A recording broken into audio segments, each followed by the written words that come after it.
You're here on GladrapChannel. I am Benjamin Watt, and my guest today is Conrad Friday the 13th Lam. How's it going? Yeah, it's alright. So the first question I've got is, where did Friday the 13th came from? I was born on Friday the 13th. Oh, that works. But it kind of like brings like that whole mystique of Black Friday, Friday the 13th.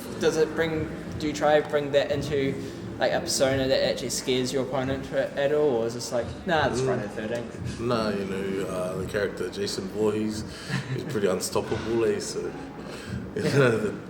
try to take that character on. Fair enough. So what got you into boxing? Old man, watching David Tour. Been in the camp of David Tour and that. Oh yeah, that's right. You fought under David Tour for a while. How long was that? I never fought under him. Oh, I fought actually. My first corporate fight was under him, but I trained him for trained at the gym for probably like 3 years. Yeah. Yeah. And then people started like getting your name, who you were from when you, I think it was like a corporate fight on Andrew Higgins' show, wasn't it? Did you fought on Andrew Higgins' show at one point? No, I had two corporates, and my second corporate was a big one because I took that in I think like in a week's notice. Yeah. And it was against Slade McFarlane. Yeah. I believe that was televised as well. I'm not sure. It was some undercard to a title fight. I think it was the Jordan Thai New Zealand title fight, and that was actually on Sky, I believe. So No, that was Andrew Higgins. That was when I turned pro. Oh, that was when you turned pro.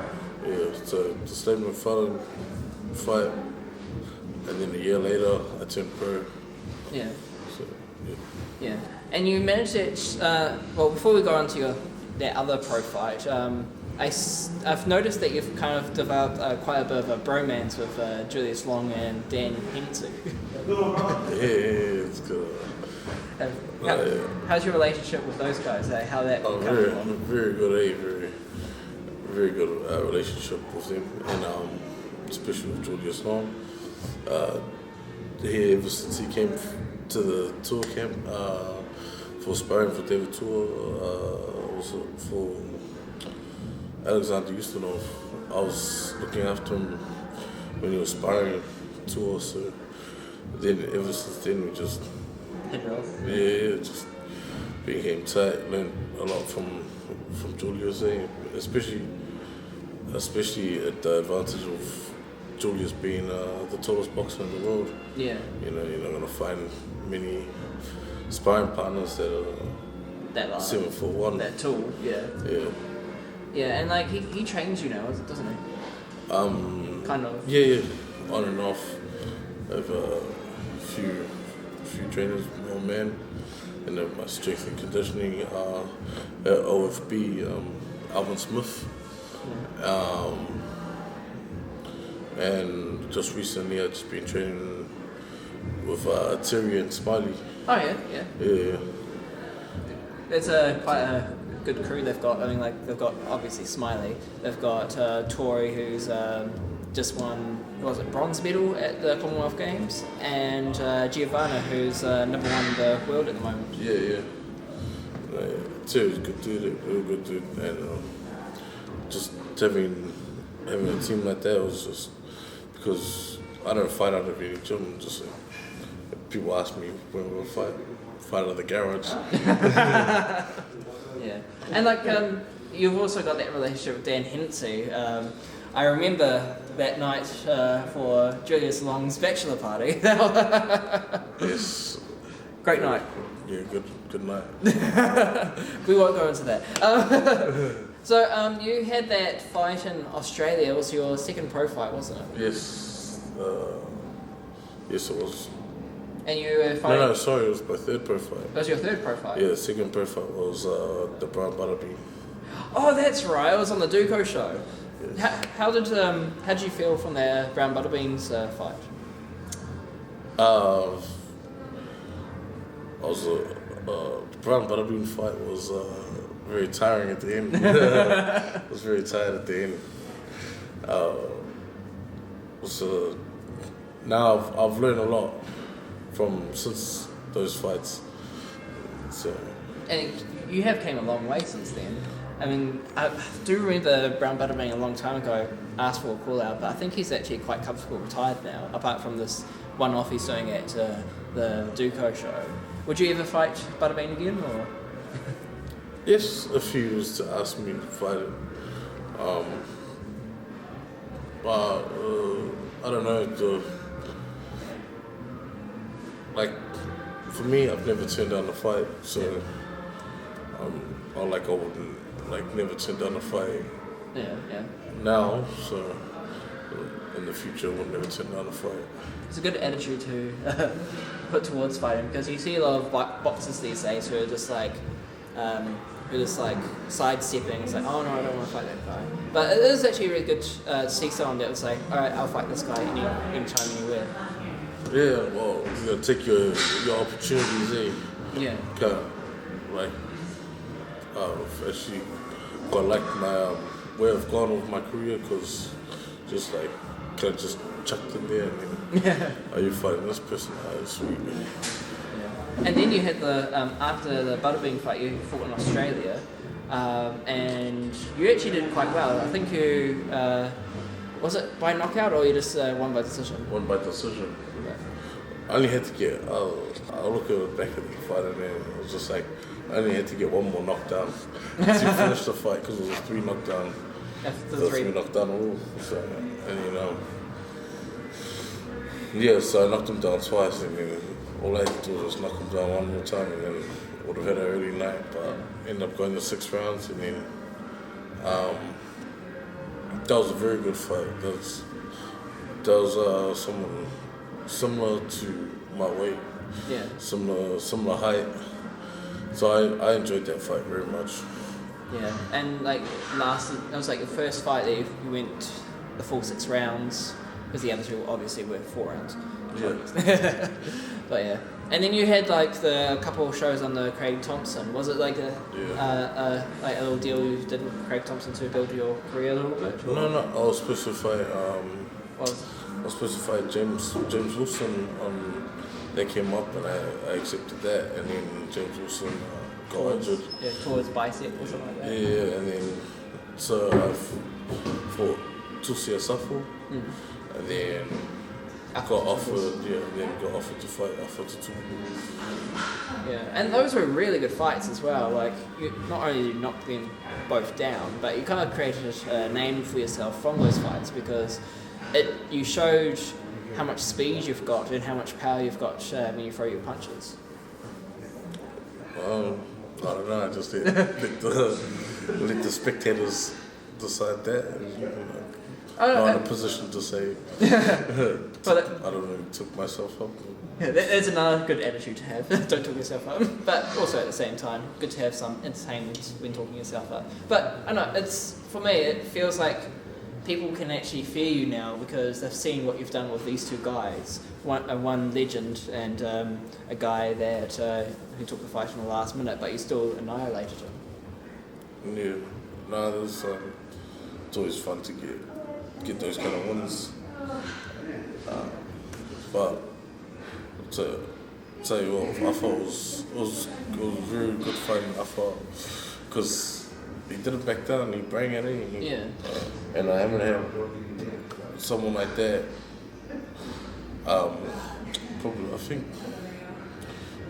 I think just Alpha is the only person that's actually come forward properly and try to stand and bang with me. So, well, he had nothing to lose and everything to gain, and he just really wanted to get that win. Yeah. So Was he the hardest puncher that you fought? I don't know. I don't really feel the punches because they're just a general. I like that. I don't feel punches.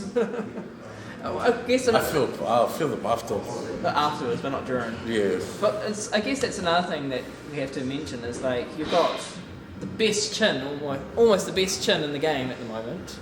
I mean, you've never been knocked down, and I don't think I could see you get knocked down anytime soon. I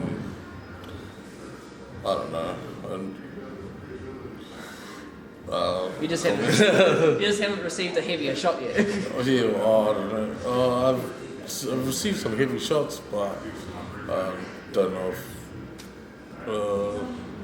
you never know. You just get received a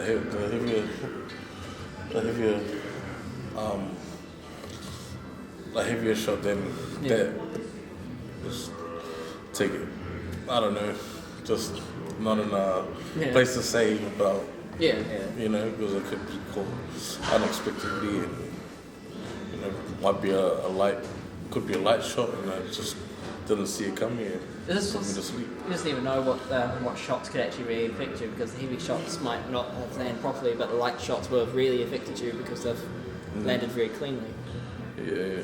So just probably it's just all about timing and that. Yeah. What fight have you learnt the most out of? What fight? There's a few fights that I've learned different aspects of like every fight I learn every fight different. So like the Browne Butterbean fight that prepared me for a big atmosphere, and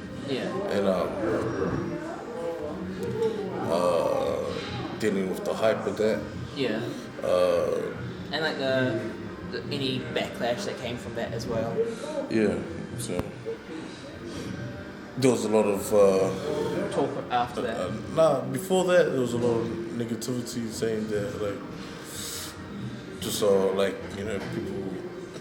that didn't think that I was gonna win, but that's all good, you get that. And that's the thing, is that people had a lot of negativity against David or Browne Butterbean as well, because of the persona he created. But you came along as just another corporate boxer who had like one pro fight, which you fought and conquered Browne Butterbean, who had I think at the time 15 fights at that time. 15 pro fights and 13, something like that. Yeah. So do you know much about how Hemi Ahio's that's why we're here. Hemi Ahio's fight on the Browne undercard. Do you know much about his fighting style? Yep. So I've been training to that kind of style. So it's I enjoy that kind of style. So yeah. I like if he brings it, no problem with that. So yeah. What's your game plan for Hemi?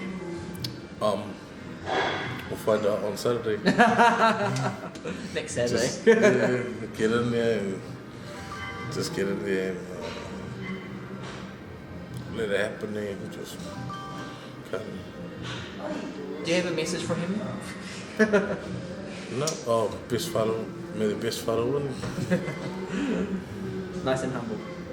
Great. It's good. It's a good dude, Just done what he's had to do in boxing, and it's just that time that we're crossing paths. Yeah. So yeah. Is there any fighter that you want to fight, either in New Zealand, or let's say New Zealand and overseas? Is there anyone on both sides that you want to fight, or you just don't care, just fight anyone? Yeah, I don't really mind too much. But I wouldn't mind fighting in the Australian sense. I wouldn't mind fighting the Herman Purcell. I think probably last year down the line. Those kind of fighters. And Herminator. Yeah. That would actually be a really good fight. We've seen Herminator fight in New Zealand before against Thomas Heads, and that was a cracker fight. Yeah. So, Do you see the Hemi fight being probably one of your toughest fights? yeah, it'll be a tough fight. Definitely be a tough fight. It's undefeated. And it's just one of those fights that if you win that fight, then you get to go, then you'll probably get that next stage to becoming an international fighter, fighting international people and try and get into that top 100. Yes. Sorry, what was that? I didn't understand. So I was just playing the phone. If you defeat Hemi, there is that potential where you can actually go up in your career and reach to that top 100. Yes, this was a very big fight. This will be my biggest fight to date. So, yeah. Where do you want to go in your career, or you just go with the flow? yeah, well, up. Up. Is there any potential that you want to fight people like David Light or Junior Farr or Joseph Parker? If that offer came along, wouldn't mind. I think David Light is probably on a different path. I'm not sure what he's doing. I think probably cruiserweight. I think. Yeah. So that's not really.